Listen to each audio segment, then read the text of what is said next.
In Somalia, terrorism is no longer the biggest threat. The new menace is famine.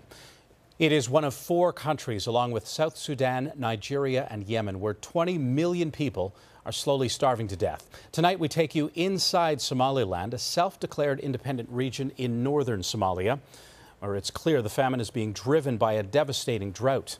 CTV's Melanie Nagy is one of the few Western reporters inside the crisis zone. Here's the first of her exclusive reports. Driving east across Somaliland, cutting through scorched terrain, the further you travel, the worse it gets. Crops have turned to dust. Animal skeletons are scattered everywhere. Like the rest of Somalia, this region is being ravaged by drought. This. Farah Mohammed counts more than a dozen dead goats, all belonging to him. He's 71 years old, a nomadic farmer, and can no longer provide for his family. This is the worst drought I have ever seen, he says. I lost most of my livestock, my livelihood. We are barely getting by. According to the United Nations, more than 6 million people in Somalia don't have enough to eat. That's more than half the population. And after years of little to no rain, they also don't have enough clean water.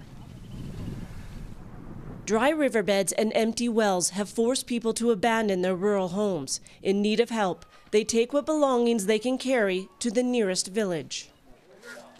Without water, Hawiya Ahmed knew her children would die. Desperate for help, she trekked for days to live with relatives.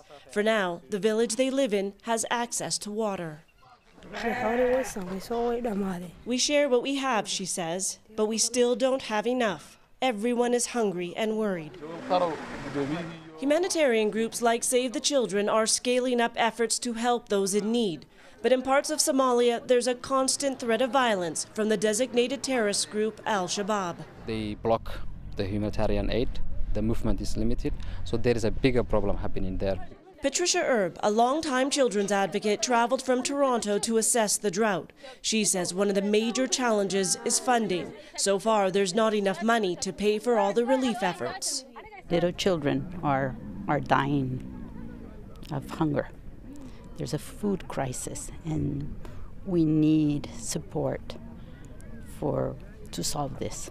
And if the drought wasn't devastating enough, this fragile country is also facing an outbreak of cholera and tuberculosis, diseases that are spreading rapidly and further weakening millions of people struggling to survive.